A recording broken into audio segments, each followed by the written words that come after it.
The worst that could happen was for it to head to the basement floor.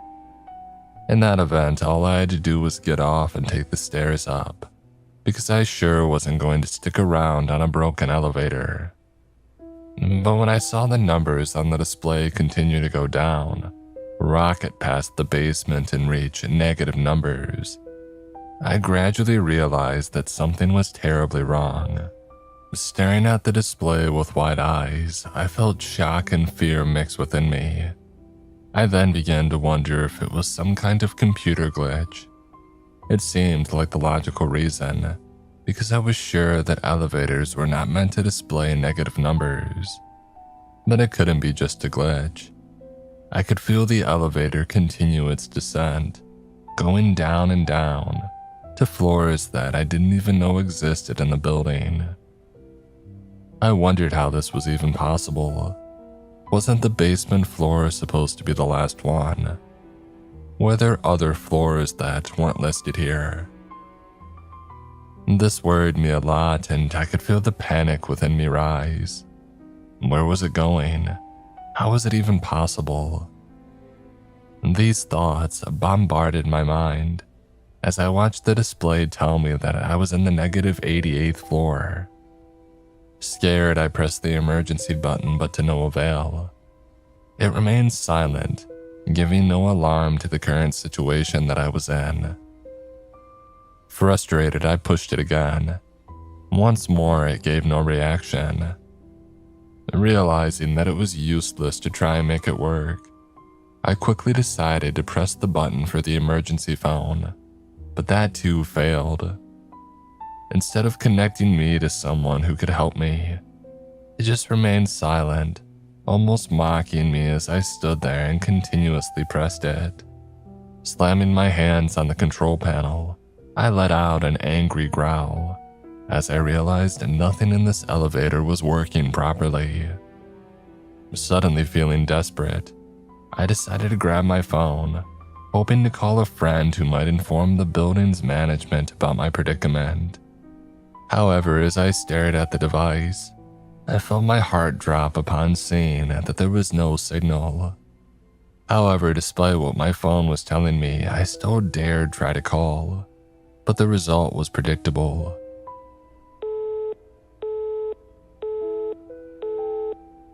I couldn't get through to anyone. At that point, it dawned upon me that there was no device there that could help me contact the outside world. Left without any other option, I foolishly screamed for help, letting my voice echo in the elevator. I hoped that maybe my plea would be able to penetrate the depth and reach someone's ear. "Help!" I shouted. "Please help me, I'm trapped in here." With each yell, I prayed that somebody would hear me and bring aid. But how would they? If the display was to be believed, then I was 2,000 floors underground. Who was to hear me that far down? I was too scared to think clearly, so I continued to scream. In the end, all I was able to do was exhaust myself and further lower my spirit. Slowly, I was starting to accept that I was trapped and alone in that elevator, with no way of contacting anyone for help.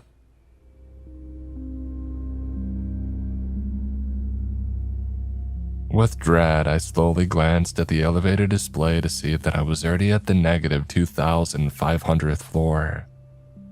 Looking on with a feeling of shock and defeat, I wondered how long would I continue to go down. The descent seemed to endlessly continue, and all I could do was watch on, frozen in horror, as the numbers passed by in front of me. Inside, I prayed, hoping for this nightmare to end, hoping that what I was seeing was not true. Yet it continued, ignoring my internal pleas. I could feel my head spin as the minutes went on and on. Standing there alone, I thought that any second I would fall and collapse from the overwhelming emotions raging within me. The fact that the elevator reached floors that would have been deep underground terrified me. I couldn't even see how far down I was. All I had to rely on was the numbers being displayed to me. I had no way of confirming if what it was saying was true, but deep inside of me I knew that it was. The numbers just kept on going down, and all I wanted was for it to stop. Eventually it did stop. However, it did little to calm my nerves. And glancing at the elevator display, I looked down with dread to see that it said that I was in the negative at 3,000th floor. If that was true, then I would have to be deep within the Earth's crust. Yet it didn't seem that I was. This far underground, it should have felt hotter, but somehow it didn't. Instead, it felt the same as when I had first entered the elevator. It was cool and the air was easy to breathe. I then wondered if any of the laws of nature still applied in that elevator, or if the elevator's ventilation system was just that good. Recovering from the initial fear that paralyzed me, I eventually turned my attention towards the doors. Instead of opening, they remained closed, leaving me trapped in there and nowhere to go. However, remembering where I was, I wondered if it was better that it remained closed. If it opened, would I find some kind of room deep underground? Or would tons of dirt and rock just enter the small space that I was in and crush me to death? I was too scared to find out. So I made sure to not press anything on the control panel that would make it open. But what was I to do? Was I supposed to just wait there, wait for what? Will the elevator go back up, or will it suddenly just go down again? How much further could it descend if it did go down even more? Will something else happen, or would I just remain trapped here until I die? Was this thing taking me to hell, or has it brought me there already? All these questions raged in my head, yet there seemed to be no answer. Frustrated and confused, I then tried to find meaning to why I was there. It wasn't like I had anything better to do after all. For some reason, a part of me needed to know why I was chosen for that. I needed to know the reason that I was unlucky enough to be here. I thought that maybe if I found the answer to that, then I could also find the path to my escape. I felt like there was an answer somewhere and I had to look for it. Yet I didn't know where I could begin the search. After all, what was there to see inside a plain elevator? Looking around, I did my best to find any sign or hint, but there was nothing. All I could see was these stainless steel walls of the elevator and my frantic reflection. As the minutes went by, I realized that I would find nothing. All I was doing was wasting time. I was just simply trapped here with no means to get out. I was just unlucky enough to be in the elevator at the wrong time. There is no greater meaning.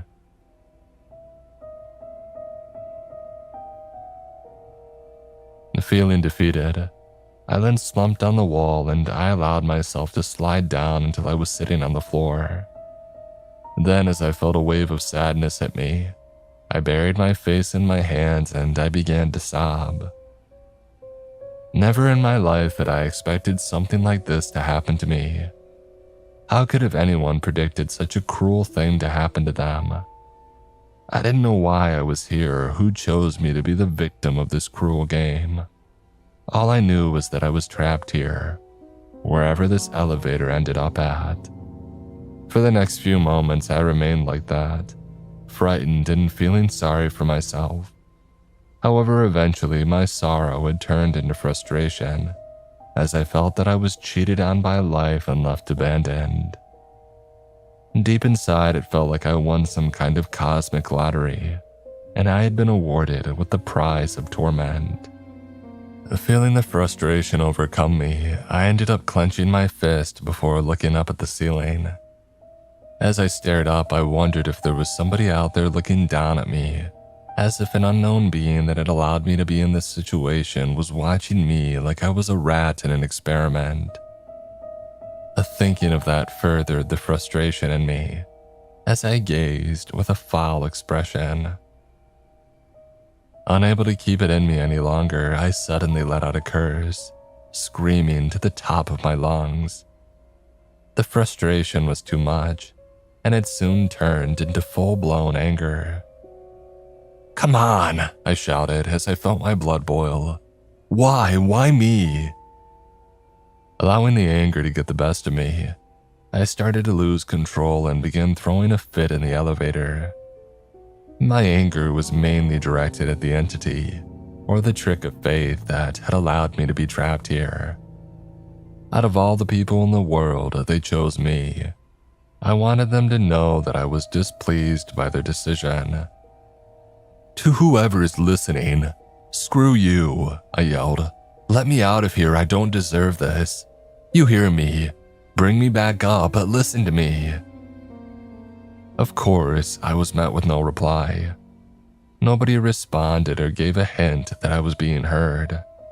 I was only met with silence as the elevator remained unmoving. This only served to anger me even more, as I began stomping my feet on the floor, making the elevator shake as I increased the force. "Let me out! Bring me back!" I cried out. Feeling my rage continue to rise, I soon began banging on the walls until all that could be heard was the sound of metal being struck in that confined space. In that moment, I was blinded by emotions. I was scared and I was angry. I no longer cared where the elevator could be. All caution was gone by that point. I no longer cared that it could be deep underground and that my actions could cause the doors to open and allow the earth to bury me. I no longer cared and simply allowed my emotions to act for me. Banging on the walls, kicking the door and shouting, I went wild in there. At one point, I began slamming my hands on the control panel, hitting multiple buttons as I did so. While most of the buttons that I bumped did nothing to change my situation, the one that was to open the door somehow did. The moment that my fist pressed it, the elevator doors made a screeching sound, making me pause and step back.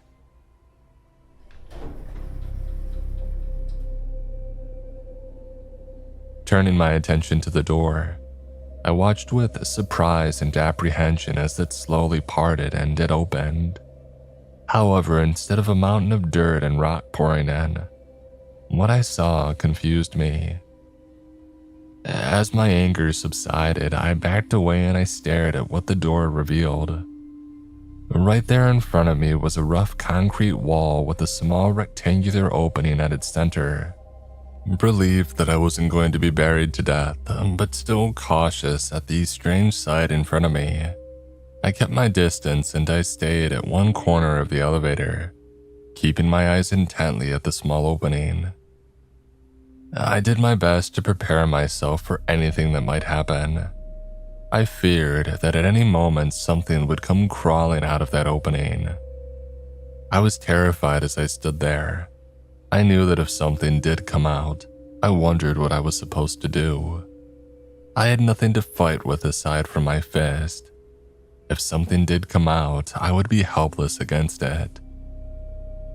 However, as luck would have it, nothing emerged from the opening. As these seconds turned into minutes, it soon became clear that nothing was going to happen. At least, nothing immediately. Allowing myself to relax for a moment, I ended up lost in thought, as I wondered what to do with the new situation presented to me.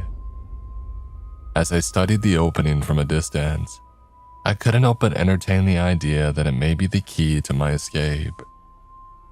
If anything else, it was at least a path that might lead to any other place than the elevator. From my initial observations, it was obvious that I could squeeze myself into the opening and crawl into the tunnel that it led to. It would have been a tight fit, and I never was a fan of small spaces, but in that desperate moment, I was willing to do it. But the question then was, where would it lead to? I hoped that it would lead back to the surface, but after the distance that I've traveled in the elevator, I realized that if it did, then it would be a long journey. I then wondered how I would be able to survive such a trip without any supplies. After a short debate, I eventually convinced myself that the risk of a long journey without supplies had a better chance of success than staying in the elevator and dying from starvation and dehydration. Being stagnant was going to get me nowhere. Besides, I also hoped for the possibility that the tunnel would lead me to another room, one that would perhaps provide me with either food and water or a quicker way back up to the surface. After all that I had been through that day, such a possibility didn't seem too far-fetched to me at the time. It was worth the risk. Moving closer to the opening and trying to peer into it, I tried my best to see how far into the tunnel I could see. The light from the elevator only illuminated a few feet from the opening. After that, it was pure pitch-black darkness. And taking out my phone, I then opened its flashlight and I tried to shine it into the tunnel. That helped light up a few more feet, but once again there was nothing but a void of darkness hiding anything else further. Sighing, I took a deep breath and I tried to gather all the courage within me. This was my only chance and I knew that I had to take it. Checking my phone, I saw that it still had more than 50% of power left. I hoped and prayed that it would be enough until I reached another lit room or wherever this tunnel led to. With some hesitation, I lifted myself into the entrance and after a brief struggle to get my whole body in, I began crawling forward deeper into the tunnel. Since it was impossible to hold the phone pointing forward while I crawled inside the cramped confine, I decided to keep it held in one hand with the flashlight on. That way I was able to somewhat illuminate the surrounding area and see what was directly in front of me. And despite this, I began to feel some panic as I moved through the cold concrete small passageway. Crawling inside a narrow tunnel wasn't exactly something that I was comfortable doing, especially when I didn't know where exactly it would lead me. Looking forward and trying my best to see what was ahead, I could feel a sense of dread in my stomach at seeing nothing but darkness ahead of me. As it turns out, the light that I had was barely any help at all. It seemed that having the flashlight on was no better than having it off, since I couldn't illuminate far enough to allow better navigation. However, the moment I turned off the flashlight to try and save battery, I quickly realized that the sensation of being in complete darkness while inside a confined space made things much more difficult. In the complete dark, I felt vulnerable, more vulnerable than I already was. It's hard to describe the uncomfortable feeling I felt in that moment of darkness, but it felt strange and unnerving. For some reason, it seemed that the moment the light was gone, I sensed the feeling that somebody was watching me. The thought of that brought a chill down my spine as I desperately looked around in the dark. The sensation of being watched grew with every second passed, and it eventually made me stop and turn on the flashlight again. Looking ahead of me and with some difficulty towards my rear also, I saw that there was no one there. Yet I was certain that I was being watched earlier. Bothered by this, I felt that urge to turn back, but I fought it and decided to continue. My only salvation was forward, and I told myself that I couldn't give up. With one last glance at my surroundings, I turned off the flashlight and moved forward. The moment the darkness engulfed me again, the feeling of being watched returned. However, I knew that I had to ignore it and do my best to fight the urge to turn on the light again. In the end, I managed to convince myself that I had to conserve power for more important situations. So on I went, crawling into the narrow tunnel in total darkness. Following the only path ahead, I took a couple of turns every now and then as I was led deeper and deeper to the unknown. Determined to reach its end though, I kept on going, ignoring all fears and thoughts of turning back. After a while though, my body was getting tired. I had been crawling through that tunnel for more than half an hour by then, and my muscles were starting to ache. There was nothing more that I wanted than to be able to get up and stretch my whole body. But in the tight confines of that passageway, all I could do was occasionally extend my arms and feet once in a while. As it would turn out, I soon ended up finding a room at that point.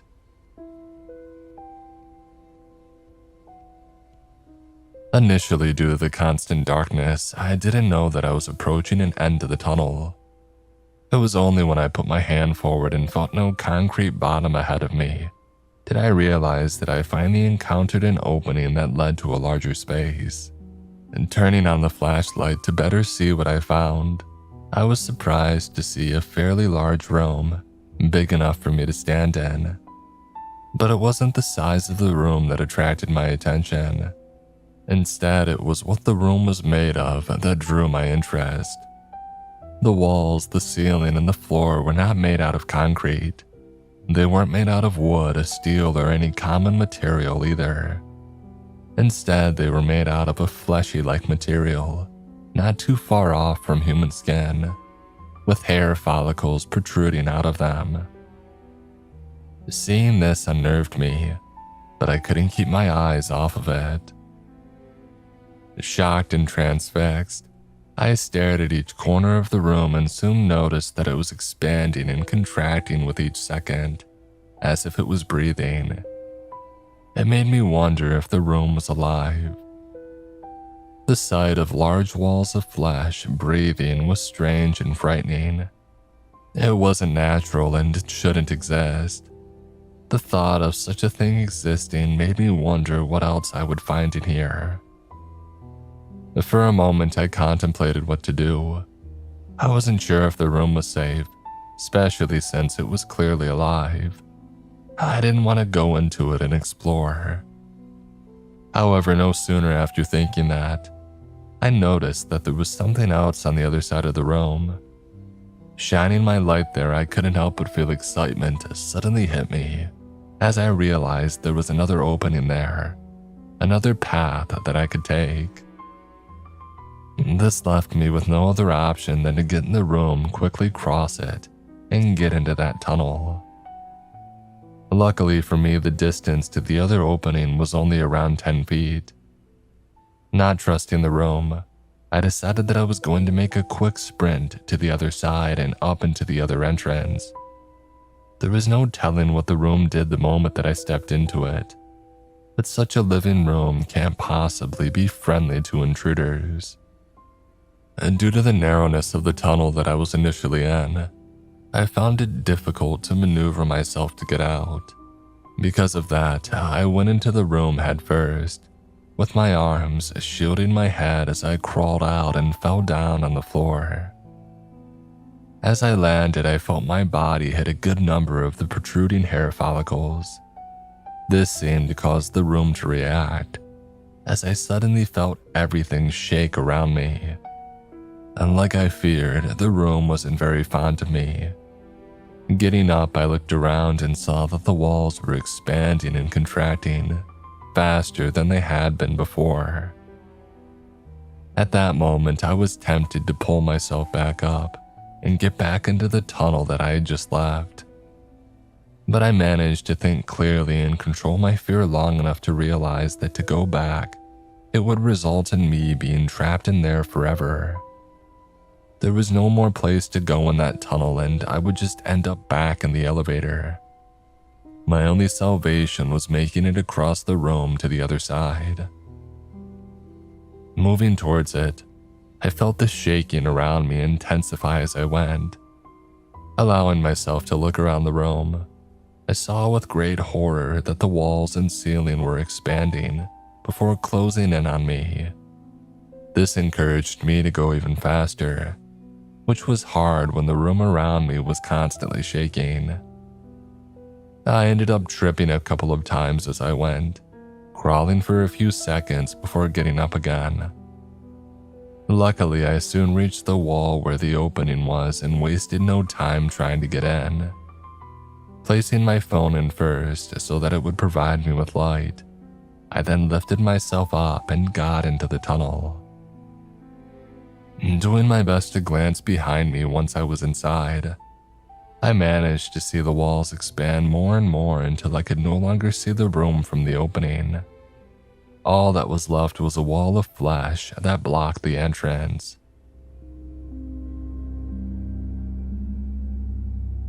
Letting out a deep sigh of relief, I allowed myself to relax for a second. Turning off the flashlight, I then lay on the cold concrete floor of the tunnel and I got a few moments of rest. The adrenaline was now fading away from me, and I felt more exhausted than I was earlier. After a while, I decided that I had had enough rest, and I willed my sore body to continue the monotonous task of crawling in the darkness. Many minutes of uneventful crawling occurred before I had encountered my next problem. As I moved along the tunnel, I eventually bumped into a wall in front of me. At first, I feared that I may have reached a dead end, and that all my traveling had been for nothing. However, after feeling around, I soon noticed that there was no wall to my left and right. Turning on my flashlight, I soon saw that I had actually found a split in the tunnel. Further inspection of the paths on both sides revealed that each path had multiple tunnel openings throughout their length. This left me with a decision to make. Which way should I go? Deciding to rest as I contemplated what to do, I couldn't help but let my thoughts wander as I laid there on the cold tunnel floor. I didn't seem to be getting any closer to freedom, and the further that I went, the worse my situation seemed to become. Dejected, but left with no other option, I decided to continue. I had gotten that far already, after all. There was no use stopping now. Choosing to take the path on the right, I moved forward until I got to the 6th tunnel opening. Then, hoping that I made the right decision, I pushed on, continuing my earlier routine of moving through the tunnel in the darkness. While crawling, I slowly noticed that the tunnel was beginning to slope up. This sent a wave of excitement to me. The entire time that I had been there, the tunnel had always remained flat. But now it was going up, and I hoped that it meant that I chose right and I was finally going back to the surface. As I pushed forward, emboldened by the good news, I soon felt that the angle of the slope seemed to increase the farther I go. At first, this didn't worry me, but as the angle kept on rising, I soon found it difficult to crawl. Eventually, I reached to the point that my movement was extremely slow, and I had to fight against gravity and prevent myself from sliding down. To my great relief, I soon reached an area where the slope ended, and the tunnel once more was perfectly flat. From there, I took a brief rest and I allowed myself to breathe before continuing on. However, I was only able to move a couple of feet before stopping again. Looking ahead, I saw a faint light in the distance. Unsure what this could mean, I hesitated as I crawled forward. Slowly making my way to the light, I soon saw the outline of an opening in front of me. Immediately, I knew what it meant. There must have been another room. Remembering what I found in the last room, I was a bit hesitant at the idea of entering another one. It didn't help that this room was emitting some light, something that was uncommon in these tunnels. I then remembered what could be causing that light and if that was a good thing. Because of my fears, I moved towards the opening cautiously, before stopping and peering out to see what was in there. As I took my first glance, I felt my body freeze in fear. There, sitting in the center of a large room, was a gigantic monster with a large, bulbous body that had dozens of eyes facing every direction. Connected on the lower half of this monster were hundreds of tentacles of various sizes that moved and shifted constantly as if they were restless. Looking at this terrible being and wondering what such a thing was doing here, I allowed my eyes to wander around the room to see what was illuminating it.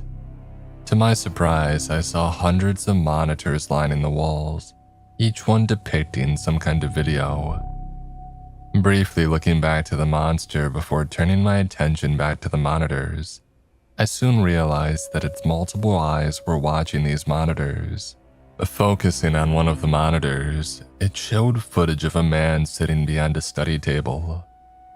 Watching for a few seconds, I saw that the man was staring at his laptop and typing intently. Confused, I looked at another monitor to see that it showed a woman lying on bed, sleeping. Turning my gaze to another monitor, I then saw footage of another man as he sat and used his phone. As I glanced at each screen, all I could see were people doing random tasks, people living their lives, people who didn't seem to know that they were being watched. Laying there amazed and frightened, I couldn't help but wonder if that thing was just there to spy on people. It would seem so, and I wondered how many people it had eavesdropped on and for how long it had been doing this. The thought of something as horrendous as that monster watching me without my knowledge, it sent a shiver down my spine. As I kept on studying the monitors, my gaze suddenly focused on one in particular. Looking on in horror, I saw a live feed of myself displayed there, lying in the tunnel with a shocked expression on my face. I stared on to see the same terrified look that I had at that moment be reflected on the monitor. I didn't know how it was possible, but it was there. Realizing that this meant that the monster would know where I was, I started crawling backwards and away from the opening. I knew that I needed to get away before it noticed that I was right there near it. There was no telling what it would do to me if it saw me so close to its lair, and I didn't want to find out. Unfortunately for me, before I could move far enough away, one of the monster's smaller tentacles suddenly rushed in front of me. Entering the tunnel at great speed, it moved closer and closer towards me. Desperately, I tried to move back faster, but it was to no avail. Before I knew it, the tentacle was able to wrap around my arm and pull me out of the tunnel. Screaming and feeling complete fear overtake me, I tried to resist. Like prey caught by a predator, I was desperately trying to escape, but I couldn't. Its grip on me was too strong, and I was lifted into the room and toward the many eyes of the huge creature. Hanging by the arm as I stared at it, my whole body shook in fright. I could see many of its eyes focus on me, with their gaze feeling like sharp daggers. I didn't know what it wanted from me or what its intentions were with me. At the time, I assumed that whatever they were, they couldn't be good for me. That's why I was caught by surprise when the creature gently placed me down on the floor. Afraid and confused, I dared not to move and instead stood there and stared. Staring up at the monster, I watched as it lifted one of its larger tentacles. Fearing the worst, I closed my eyes, thinking that it was going to slam it against me. But nothing happened.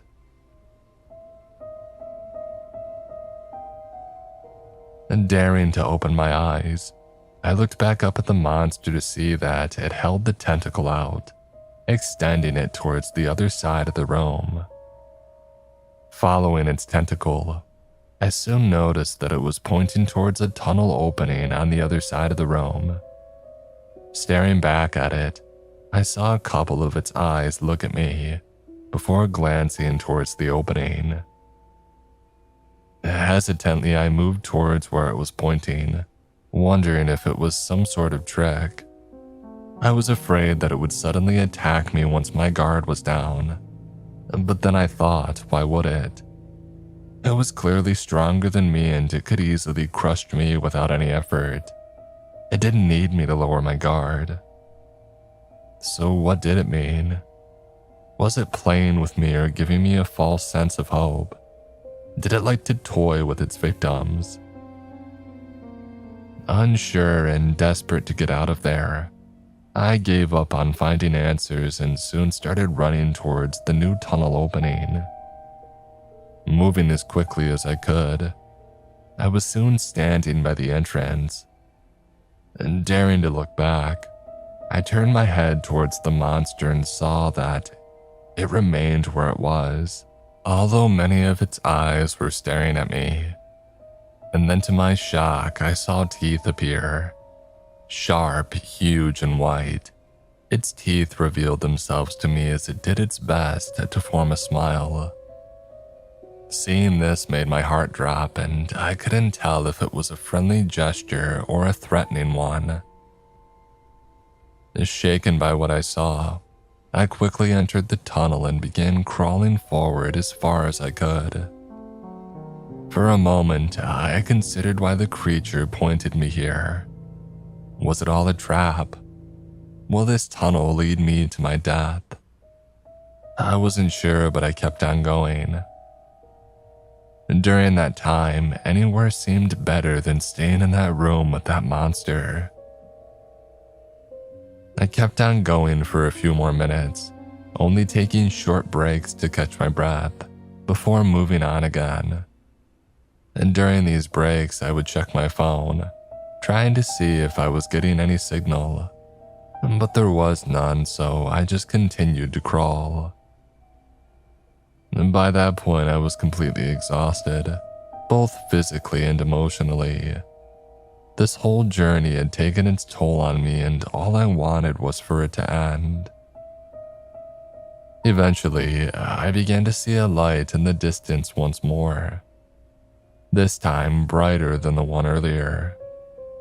Cautiously, I began moving forward, wondering what kind of room I would encounter now. However, as I got closer, I felt a fresh breeze brush against my face. This surprised me. And then getting closer, I heard the sound of birds chirping. Feeling excitement rush through me. I wondered if I really reached the end of this or if it was just some kind of cruel trick that these tunnels were playing on me. To my relief, it was the former.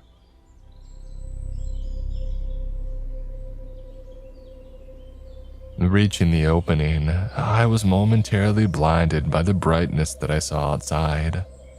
I had to close my eyes for a moment, before blinking a couple of times as my vision adjusted to the light.